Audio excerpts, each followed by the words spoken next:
Hello everybody and thank you for joining me. This is Ciara from Ciara 2 Designs and today I have these fun Northern Lights cards to share with you, so let's jump right in.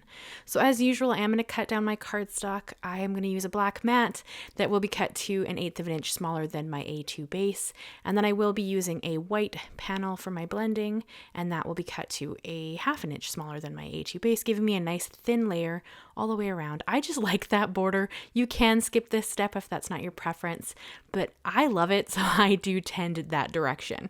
So these are cards I have made variations on before. I love Northern Lights. I think they're stunning, and I've been trying to make the most realistic version of them that I can create. And so this is, I think, my third or fourth attempt at cards like this. They're back on the channel. I think my last set was like in August, then I did a different set before that, and then I did another set. Like I've done them over the years, and I really wanted to try my hand with the distress inks.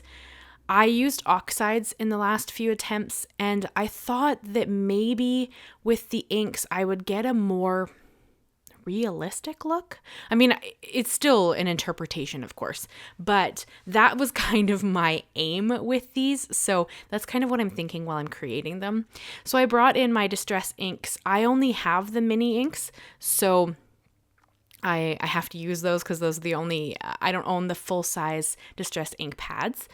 So I have to use my minis. This would probably be way easier with the ink pads, but I don't own those. So I brought in several colors. I started with a base of tumbled glass. Then I'm going to go over that with broken china. Then I used chipped sapphire.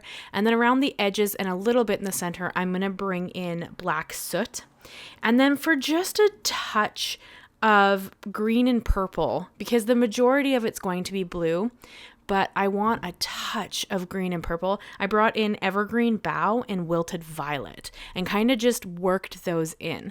Now I'm only going to show you blending on one of the panels, but I did the second panel the exact same. It just has a bit of a different shape to it ultimately, but the same colors were used, the same layout, the same cardstock, everything like that. It's just me trying to kind of do a different look to my sky, and this honestly took a little while.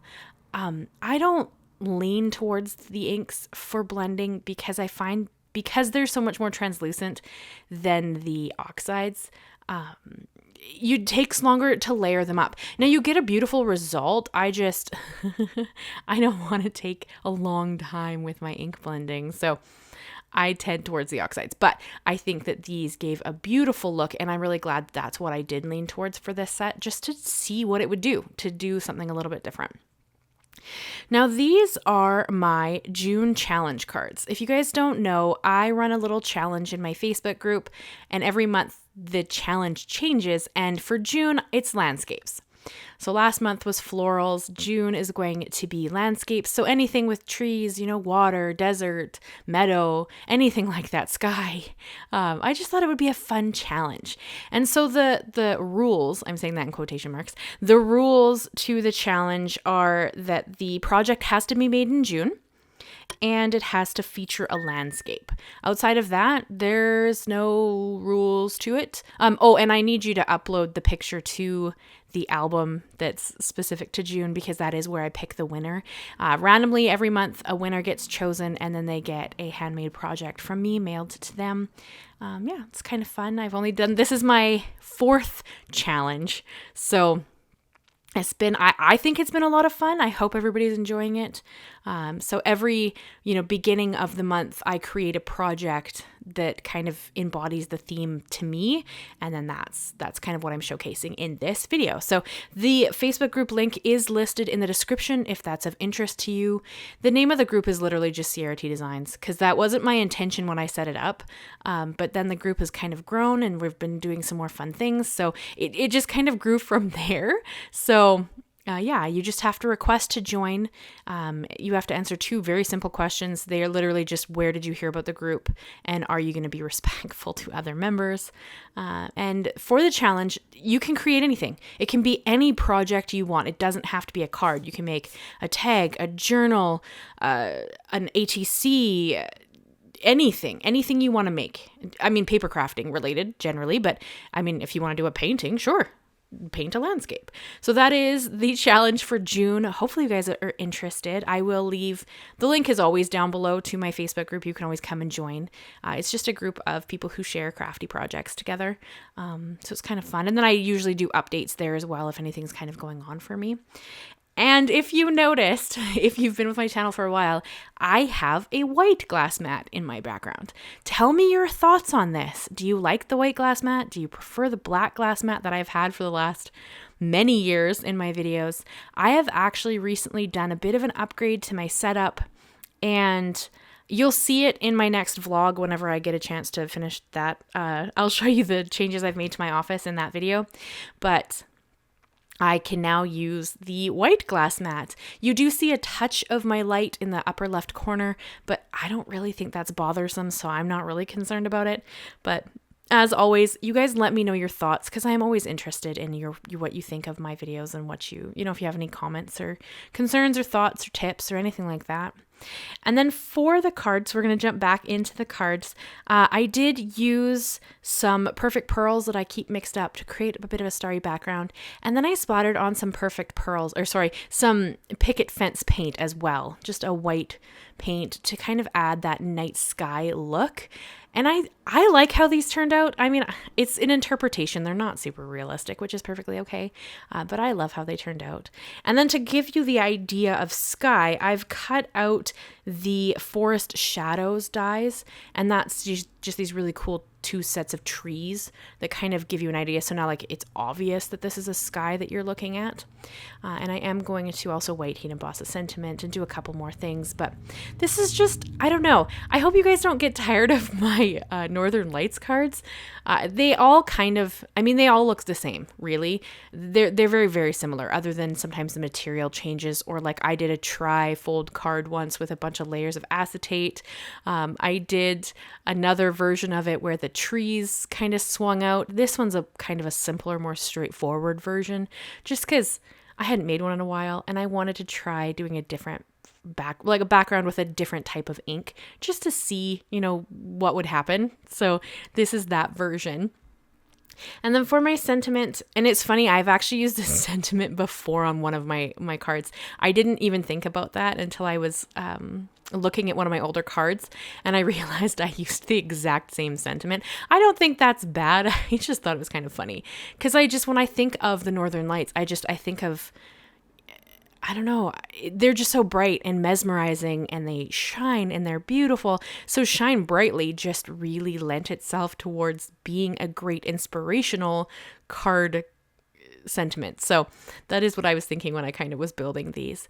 And then I'm going to layer up my trees. This is just something I like to do. You could literally just put the big one at the bottom and that would be fine. I just like layers and dimensions, so I tend that direction, but you can simplify these cards a bit more if that's how you'd like to do it. And I didn't want to lose the placement of the tree, so you can see here that I laid out my trees and then wouldn't let the back ones shift, and then kind of glued them kind of funny from the behind, just so I wouldn't have them moving around, because I wanted them in a specific place on the card. So it's kind of a funny way to do it, but it gave me the exact placement I wanted, so that kind of worked out. And then, yeah, I don't know. You guys need to give me your opinion on a few things. What do you think of the white glass mat? What do you think of the recreation of my Northern Lights cards? And hopefully, leave me your thoughts on those things. I'm just of interest. And let me know if you're going to join in the challenge. This one is a little bit maybe more difficult just because it's a certain kind of thing, but hopefully it's still interesting. I mean, it's going to be your interpretation of a landscape. So if you want to do a card that has some cool trees on it, great. If you want to do a card that has some water on it, awesome. If you that kind of thing, it doesn't have to be a full landscape. It's kind of an interpretation. Like the first challenge I did was spring. The next challenge I did was a pastel color palette. The next one, so last month's, was flowers. So I was kind of trying to change it up and make it a little bit different than what I've done so far, because the whole hope of the challenge is to get people to create and to give you a little bit of inspiration to create. So if all you want to do is recreate my card in a different colorway, or you want to do white trees instead of black trees, or that's fine.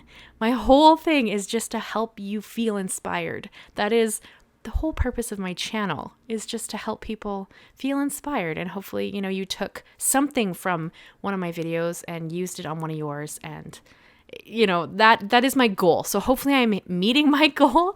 That would be phenomenal. So I have a lot of fun making these cards. And then I wanted to do a little bit of something on the inside. So I have the tree line stamps. These are also by Tim Holtz. And I'm just going to stamp them down on the inside. And I used a Post-it to, block off the other side of the flap of the inside of the card so that they wouldn't go the whole way across. And I should have traded out my Post-it because it's so thin that the ink actually goes through it on the second card panel. I didn't realize it was going to do that, or I would have just used a second Post-it. But yeah, you'll see when I lift the Post-it off of the second card panel that I'm about to stamp, there is some ink that kind of seeped through the Post-it. So don't do this if you don't want that. I just used a white gel pen and I cleaned it up. It was fine. But, or you could use, a white marker, or like a white acrylic marker or something like that, just to clean it up. Or you can leave it. It's just a touch of black. It's not the end of the world. I just, try to have them be kind of clean and nice looking. So you'll see here when I go and lift that Post-it off that it seeped underneath in a couple of areas. So I just cleaned that up, no problem. And now I'm going to adhere down the card panel to my mat. I started with brushes. I thought I would do my background with brushes, and I don't like how brushes lay the color. So I changed over to my flat dome, or my flat foams that sit underneath my mini inks, just because I don't like how brushes do the color.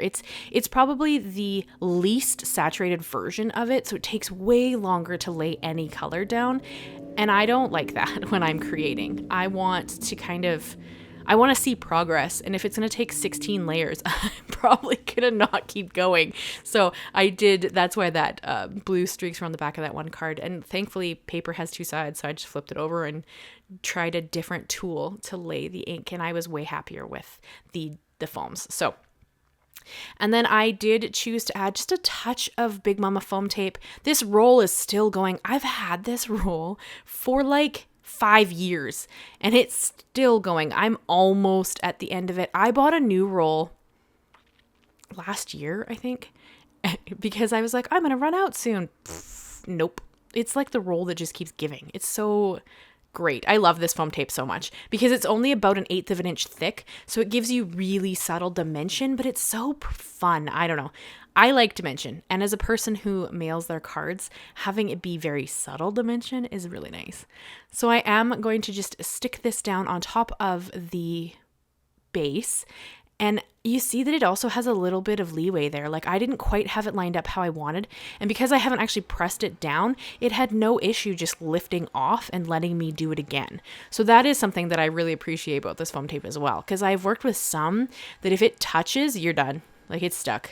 So for me and my lining purposes, and yes, you can put glue on your foam tape to stop that from happening. That is also an option. I prefer to just use foam tape that gives me a little bit of forgiveness. So that's kind of a fun way to do it. And now this is something that I like to do. Again, not a necessary step, but I like to bring in my white gel pen and just add a little bit of a side highlight to the trees. I find, first of all, it helps the two different tree lines stand out more. So like the ones that are sitting in front of the other trees, this helps their branches just stand out. They don't blend together as much. And I also feel like it just gives it a little bit of something extra. And there's no rhyme or reason to this. I'm not going for accurate lighting. You know, like the moon isn't in the sky, so technically the light could really be wherever you want it to be ultimately, because I don't have an exact light source showing. But honestly, just do a little bit of squiggly lines on the branches and it looks great. And you'll see, because I'll leave the left one without the white highlight and the right one with the white highlight, and you can kind of see the difference there. And then of course, because it's me and I love all things embellishment, I did go in and add some of these holographic stars to the card front because I love them and because they lean themselves great to this style of card. So I had to add them. You don't need to. If you don't have any, you don't need to add them. I have them, and there's a lot in that container. So I just like to add them to the card front and give it a little bit of something extra, a little shimmer and shine, but not necessary. Just a really fun addition that you can add or not. It's perfectly okay. So that's kind of the card designs I have for you guys today. I hope you enjoyed them. I hope you'll leave me a like, leave me a comment, and consider subscribing if you haven't already. I do new videos every Monday and Thursday, and I'm really hoping to hit 20,000 subscribers by the end of the year. So if you enjoy my content, please consider subscribing and coming back. I would really appreciate that. So this is the card. Come join the challenge if that's of interest to you. You can come check it out, or just hang out in a group of like-minded crafty people. That's great too. Thank you guys so much.